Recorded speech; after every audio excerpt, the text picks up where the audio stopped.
नमस्कार, मेरा नाम सिद्धार्थ यादव है और मैं बैंकिंग इंडस्ट्री में चरमराती ट्रेड यूनियन व्यवस्था पर अपनी राय रखना चाहता हूं। अक्सर हमें ट्रेड यूनियन व्यवस्था से तमाम नाराजगियां होती हैं। हम ये कहते हैं कि व्यवस्था हमारी ध्वस्त है, इसके लिए सरकार दोषी है, इसके लिए प्रबंधन दोषी है, इसके लिए नेता दोषी हैं, या तरह तरह की बात करते हैं। तो मेरा उद्देश्य ये जानने और समझने का है कि एक्चुअली इस व्यवस्था के लिए दोषी कौन है।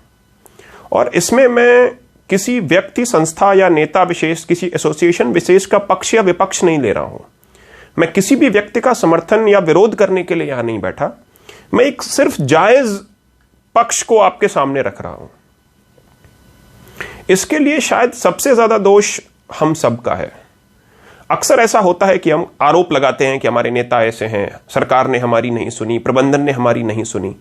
लेकिन कभी हमने ये जानने की कोशिश करी कि हम में से कितने फीसदी लोगों ने बदलाव के लिए प्रयास किया, हम में से कितने फीसदी लोगों ने एसोसिएशन की गतिविधियों में रुचि ली, हम में से कितने फीसदी लोगों ने अपने नेता पर सवाल उठाए, हम में से कितने फीसदी लोगों ने अपने नेता को जवाबदेह बनाया, हम में से कितने लोग हड़तालों में पहुंचे, भीड़ बढ़ाई, नारे लगाए, सरकार के सामने या प्रबंधन के सामने मजबूती से पेश आए।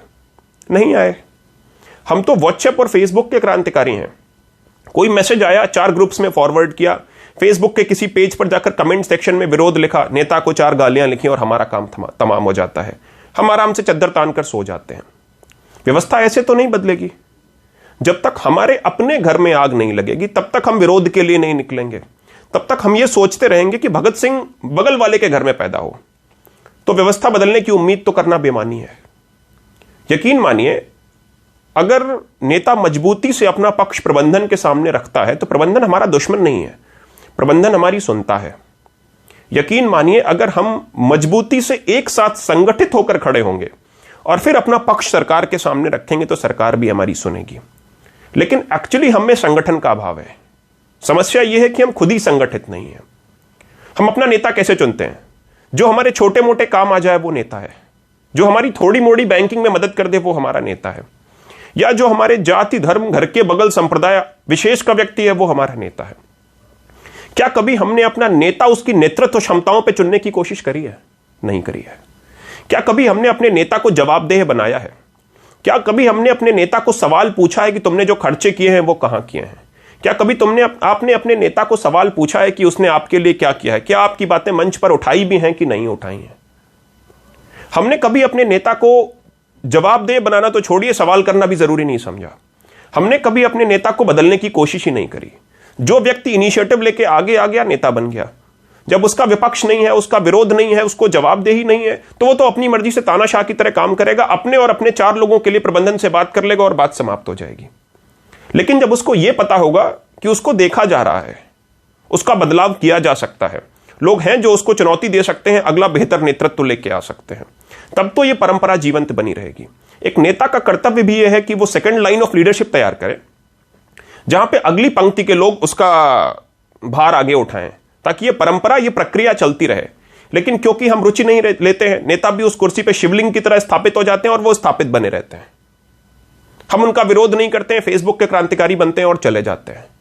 अगर आप ये सोचते हैं कि व्यवस्था इस तरह से बदलेगी तो आपकी गलतफहमी है। व्यवस्था बदलने के लिए आपको नेतृत्व के लिए आगे आना पड़ेगा, नेतृत्व क्षमताओं वाले व्यक्ति को अपना नेता चुनना पड़ेगा, उससे सवाल पूछने पड़ेंगे, उसकी जवाबदेही सुनिश्चित करनी पड़ेगी, चुनावों में रुचि लेनी पड़ेगी, अपनी राय लोगों तक पहुंचानी पड़ेगी, और उससे ज्यादा कम से कम हड़तालों में आना पड़ेगा। अगर कहीं विरोध करने की जरूरत पड़ती है तो विरोध करना पड़ेगा, संगठित होना पड़ेगा।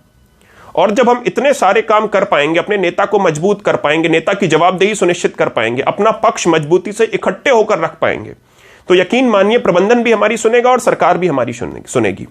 एक्चुअली मैं बार बार वही बात कह रहा हूं कि दुश्मन हमारा प्रबंधन भी नहीं है और दुश्मन हमारी सरकार भी नहीं है।